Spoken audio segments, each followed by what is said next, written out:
upcoming full moon in Scorpio. Pretty powerful stuff. We're going to have the full moon on June 12th. It's actually going to be in the early morning of June 13th. But we'll be experiencing, or I should say the exact Purnima, the exact full moon will be in the early morning of June 13th UT. So on the 12th we'll be experiencing the full moon for the most part. It'll be the 15th lunar day called Purnima. So it's going to be the full moon in Scorpio. So you know, the thing to realize is the full moon is that halfway point in the sun cycle. So it's really a sun cycle, and if you're seeing all these astrology updates that talks about full moon, it's a great time to begin this, begin that, please reconsider. Full moon is not a beginning time, it's a middle point. It's a midpoint of a sun cycle. The sun cycle is the time to begin something. That's the beginning, the origin of something. The sun is right in my face. Sun cycle, ta-da. So the sun cycle is the time to begin something. It's when sun and moon come together. And again, you want to understand this is not just my opinion. For instance, like so many Indian festivals they begin on the new moon. It's not just a coincidence. They begin on the new moon because that's when a cycle starts. And so the halfway point in that is the full moon. It's when the moon is completely opposite the sun, and then we are trying to harmonize the lesson of the sun sign. So the sun is in Taurus. Oh, there we go. The sun just peeked behind the clouds. The sun is in Taurus, and the Taurus lesson is about values, stability, following our own inner sort of code of value and values. You know, first we inherit these from our family. We inherit the values of our family. And then later we develop our own values and our own value system. And these values are a solid structure in our life, a solid foundation in our life. They give us support. This is why Taurus is also related to things like your clothes and your possessions. Those things aren't just incidental. It's not just materiality.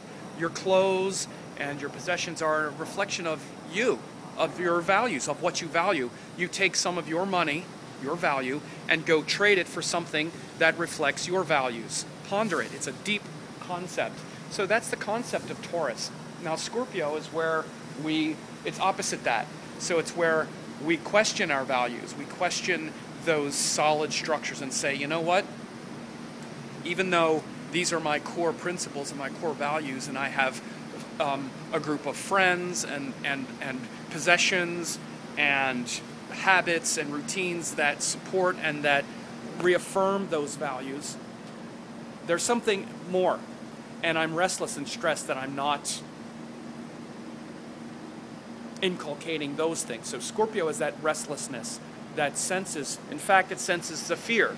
It senses the fear of those things that we can't control, things that are beyond our comfort level, because those things of Taurus often can be quite earthbound and quite material. Like, Taurus can create this illusion of stability, this illusion of structure.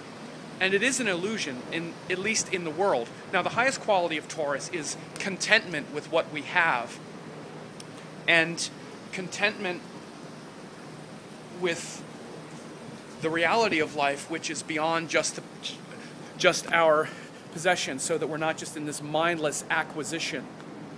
So Taurus, the highest quality of Taurus is contentment, but we can't be content until we've pass through the Scorpio paradigm of restlessness and imagined fear and worry about those things that we can't control.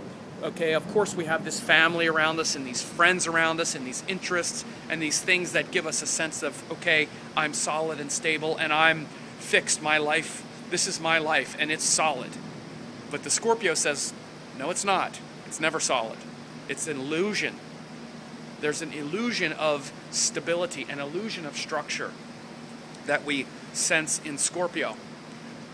So the moon is exalted in Taurus because it calms the mind down, because the mind is sitting on that fixed earth, and it's debilitated in Scorpio because the mind is restless, right? The mind is restless in Scorpio. It's the sign. It's ruled by Mars, where we're trying to strengthen our emotional responses and stabilize the emotions. Scorpio is a fixed water sign, opposite Taurus, which is a fixed earth sign. Fixed water of Scorpio is about stabilizing the emotions. Too often, people who have a lot of Scorpio in their chart, or the quality of Scorpio, is to try to control situations and try to control others and try to manipulate situations in a negative sense. In a positive sense, it's where we actually do stabilize the emotions and stabilize our heart and go deeper into the truth of the heart, which is not in flux, because because we associate feeling and the heart with emotions.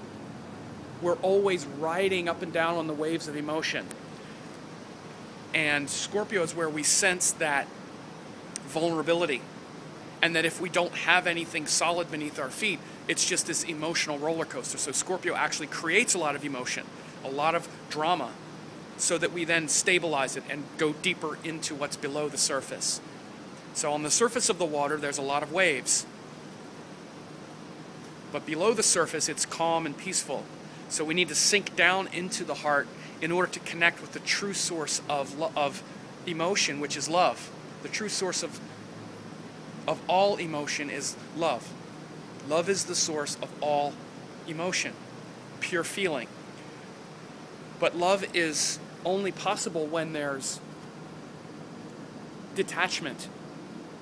It sounds like a contradiction, but detachment means we don't have a self-interest. We're not self-interested. We're not interested in what we're afraid of losing, for instance. So that devotional quality of the heart is very important in Scorpio. And Scorpio is a very devotional sign once they get past the fear in the heart. So we're going to be, facing these lessons quite a bit. Then we're going to be feeling that Taurus lesson pressured by the intensity of Scorpio. So you want to understand this full moon in the context of the new moon. We're actually working on the stabilizing, on the contentment, on the qualities of Taurus right now, because that's where the sun and moon join, and that's where the sun is right now. The sun is in Taurus saying we want stability, and then the moon goes to the opposite side and says, but how can you have stability when nothing is actually stable? When stability is just an illusion. At least material stability is an illusion. So Scorpio, in shaking up the paradigm through the full moon in Scorpio, brings that contrast back to the Taurus paradigm that says, that's right. This material comfort, this material consistency is an illusion. I need to go deeper, literally into the Taurus principle to feel truly stable. And, wait a minute. Excuse me. And both signs are in opposition, in contrast to each other. Scorpio clarifies Taurus, Taurus clarifies Scorpio. This is a dynamism where one is really the mirroring point of the other, the point of contrast to the other. So this full moon happens in Jeshta Nakshatra, which is ruled by Lord Indra, the king of the gods. So it's really about, mighty, powerful principles that make us like a spiritual warrior. It has a lot of that spiritual warrior quality.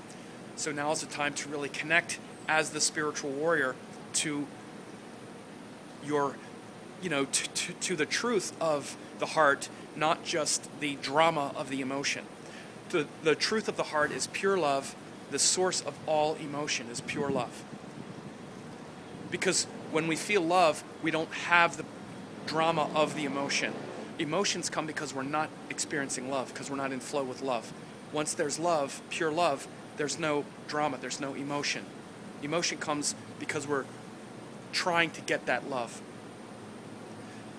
So I hope this was helpful, and for those of you who are members of my site, you can also get the forecast for your sign as well, because because I do the forecast for all 12 signs as well. If you're not, then you can try that for only 1 penny and also get a great chart reading template and some other great gifts. You can check it out. That's also on this page. So I hope you have a good full moon in Scorpio. Be kind to each other. Calm down the drama and connect with the true value. And we'll see you next time.